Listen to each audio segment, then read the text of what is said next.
Do you want to know how to teach children principles? I'm Nicholeen Peck, and I teach principles. That's what I do. In fact, all over the world, I teach the principle of self-government.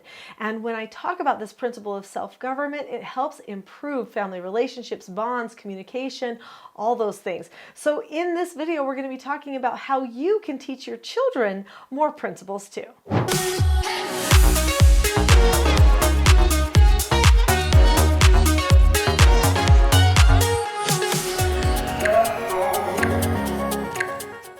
In this video, we're going to be talking about what a principle is and why your children need to understand it, and then how to introduce principles to them in an incremental way.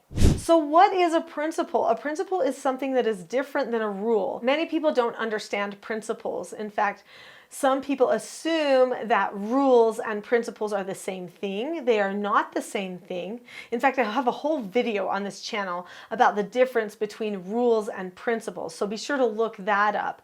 But principles essentially are timeless. To use a biblical word, we could say they're eternal, they're never ending, they're broadly applicable. So they apply to everything. If there is a principle called calmness, then you should be able to have calmness in everything. If there is a principle called honesty, you should be able to have honesty in everything.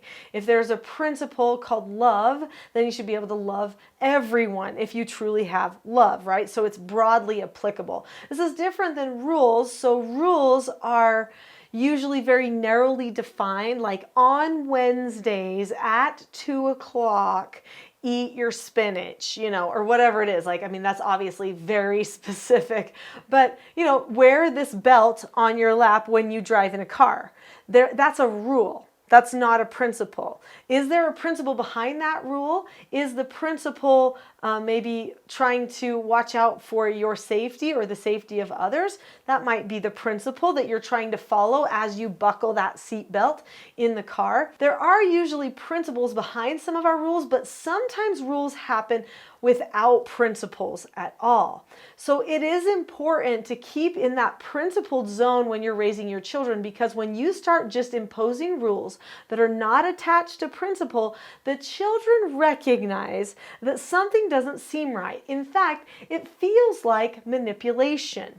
So they feel like that particular rule is just you trying to control them. And I know that's not what you want to be doing. You want to keep them safe, but all the more reason you've got to explain the principle behind a rule. And if that rule doesn't have a principle behind it that is good enough to explain, then probably that rule is no good. Another key thing about rules and principles that you might want to know is that rules have lots of exceptions to them.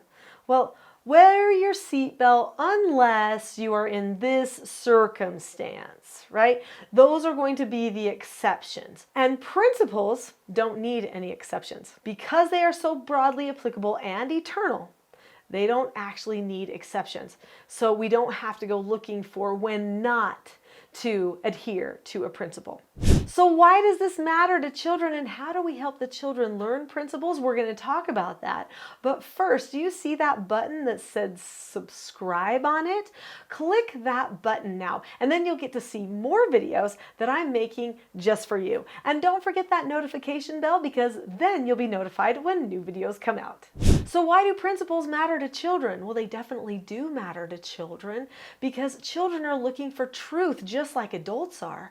Everyone wants to find truth, and all principles are rooted in truth. In fact, they usually are just true. They ring true when you hear them. So when you are helping your child, you're governing the family according to principles, they are going to honor you more. They're going to feel more safe with all of your parenting. They will feel less manipulated. That doesn't mean they won't get disappointed sometimes, because sometimes they don't get what they want. But even that is a principle, because there's another principle in the family, and that is roles. Each person has a role that they need to play in the family. This is more than their responsibilities. This is who they are to each other. When you honor the roles in the family, then your family is functional. And sometimes part of the parent role is to tell a child No, but they need to be able to accept that no answer, and that right there is a principle too.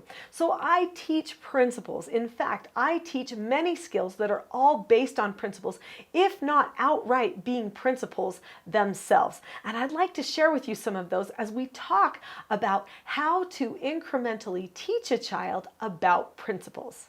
It is important to talk to your children about principles and what they are, and maybe use some of the examples that I just brought up, such as honesty. That's a really great example to talk to a child about. Say, is there ever a time that we shouldn't be honest? No. We should always be honest. That's how we know it's a principle. It's something that's going to help us and serve us our entire lives. And we feel like we are having integrity, which is another principle. Basically, it means honesty, similar, right? But also knowing who you are and staying true to that is part of your integrity as well. So try to point out as many principles as you can find. In fact, reading stories that have principles in them can help. And I have some suggestions for you. So these books are really great for teaching children principles and skills of self-government. This book here teaches how to accept no answers. And there's some great principles in there. One in particular that a person learns is how to drop the subject. We also see the principle of preparing ahead of time, so making a plan and then following through. In this book here, London LaRae Says Okay, we learn the principle following instructions. And as part of that principle following instructions, we learn the principle checking back or returning and reporting. When someone gives us an instruction, even if it's ourselves giving ourselves an instruction, we should report on how we've done so that we can properly learn cause and effect. Now in this book, London's little friend says to her that I always feel good when I do what is right. That is a principle. When we do the right things, we feel good inside. That's something that we can rely upon in our lives. Now this book here, Big Win for Quinn, teaches how to accept consequences, which again is another principle. If a person does not get the opportunity to accept consequences, they can't learn self-government. They will always think that anything that happened to them is somebody else's fault.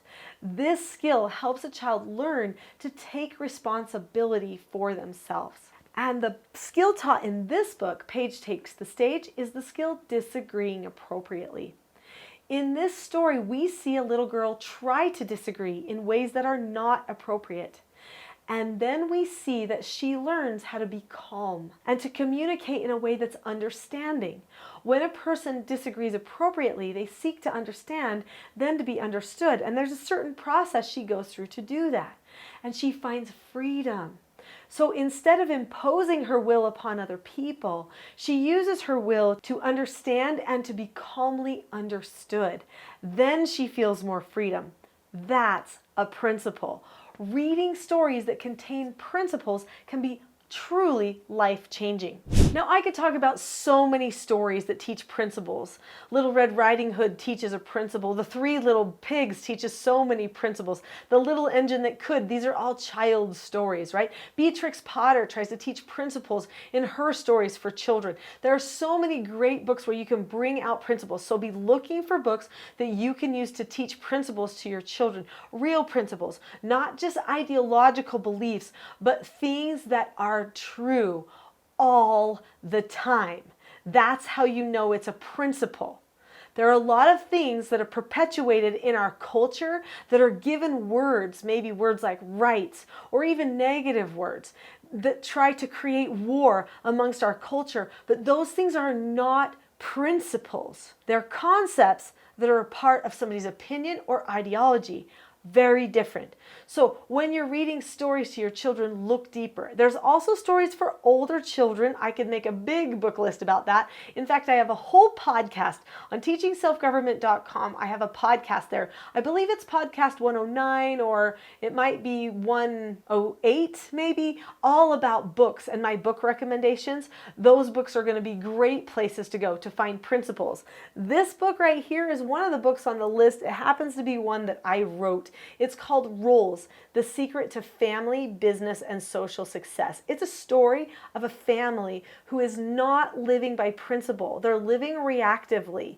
And when they finally learn to live by principle, they find out who they are and they learn how to solve their problems. It's super eye-opening for older children to read this either out loud with their parents and discuss, or to have a parent read this story and then go through the process that this family goes through with them. They could read it themselves too. This is a great book that will teach many principles, such as hard work, patience, changing yourself before you're expecting somebody else to make all the changes in themselves, not being entitled, serving other people, giving of yourself freely. Those types of things are all going to be contained in this book, plus more. So anyway, Rules, a great one for principles. Read the type of books that teach truths and inspire humility, or true honesty with self.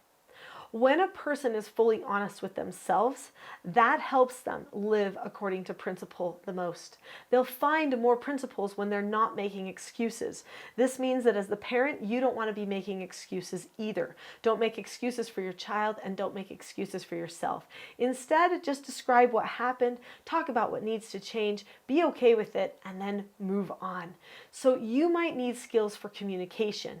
When I teach children skills like those 4 basic skills in those 4 children's books, as well as the skills for calmness and how to do a correction and pre-teaching, those parent skills, that also teaches my child the principles that they need for good communication in life, no matter what problem they happen to be solving. It also teaches them they can always talk about their problems. They don't have to bury them away, ignore them, or hold on to emotional baggage because those problems don't get solved.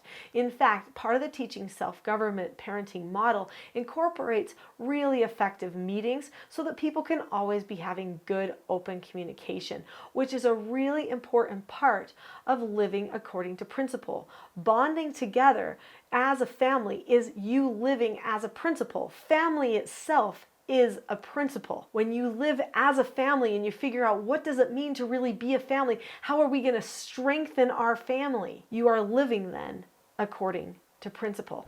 All of the things I teach at teachingselfgovernment.com are all about principles. There's a podcast there. There's more videos there. There's also a free mini course that you can take right now. It's called the Calm Parenting Toolkit. So go to teachingselfgovernment.com today and click on the link to that Calm Parenting Toolkit because you can have it for free right now.